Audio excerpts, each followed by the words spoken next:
Hi, my name is Wayne Morrison, and I'm talking about an event that happened to me as of this recording 50 years ago. It was the early 70s, and I was 17 years old. I was invited to a party, and I had taken some medications. I can't remember what I was sick with, but one thing or another.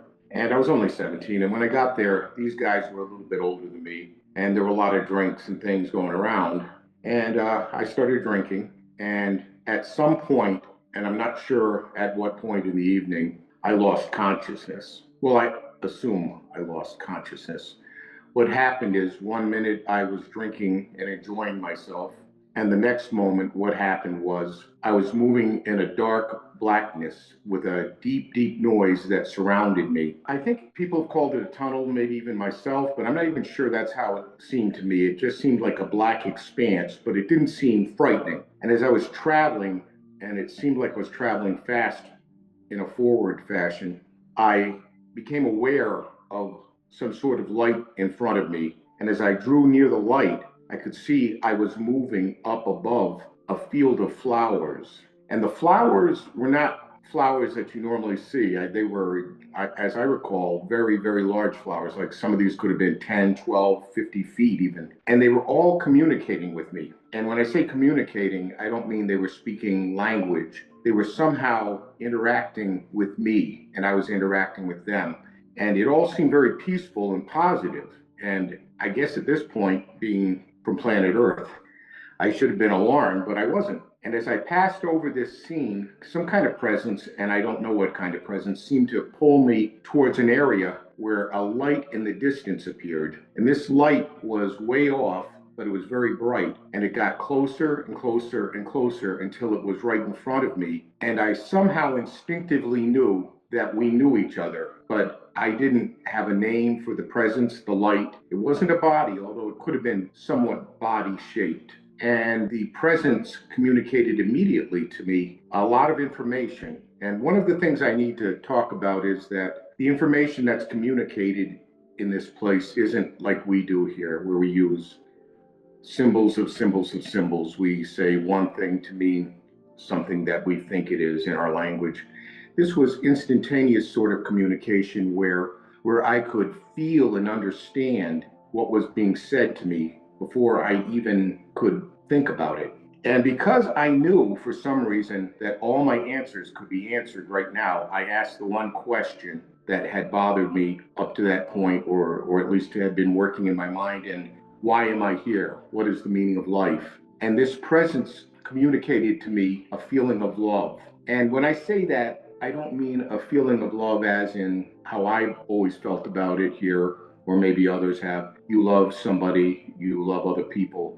But this was sort of an all encompassing sort of love. And it was just thrilling to actually hear this because it was what I wanted to hear, I suppose.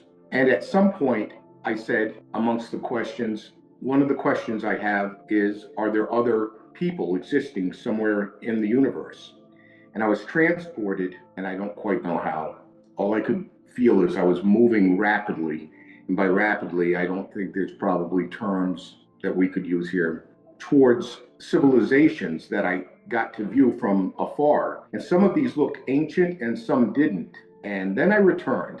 And at some point here, I was taken to an area that was very dark. And again, none of this was fearful to me for some reason. It all seemed natural. And in front of me, it seemed like a tablet was spinning in dark space. And the tablet stopped. And suddenly I saw the history of the world, which I know sounds crazy, but I did. I saw it from its very beginning to the very end. And it happened in milliseconds, I guess.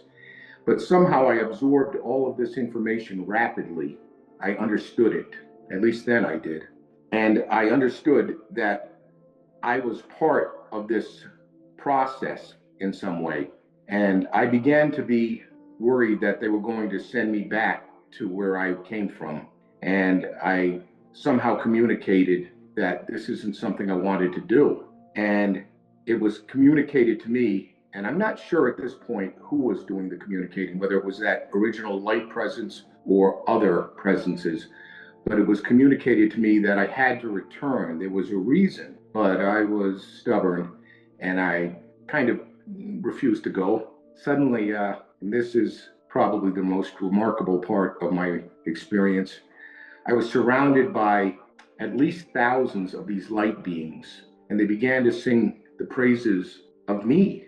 And it was clear that I had to return. And as they were singing in an improvisational sort of way, unlike any music I've ever heard. And I've been a musician and a singer, but this isn't like we think of music. This was as if they were creating the music right on the spot. And it wasn't music, it was more than that. It vibrated physically and spiritually and mentally. I can't really explain it because I've never heard it before and I've never heard it since. But it was clear to me that I wasn't going to stick around there. And at some point, I came back to where I was.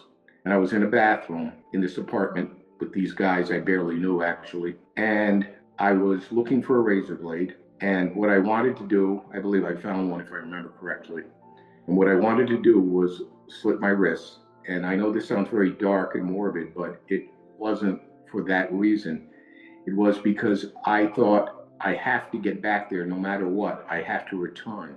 And then suddenly a voice said, a really loud and deep voice said, no. And at that exact moment, somebody opened the bathroom door and said, hey guys, he's in here. And that was it. I went to my girlfriend. I was 17 years old the next day, and I told her what had happened, and I explained it all to her, but there was no context. Don't forget, this was the early 70s, 50 years ago. There was no context. There was no reference point.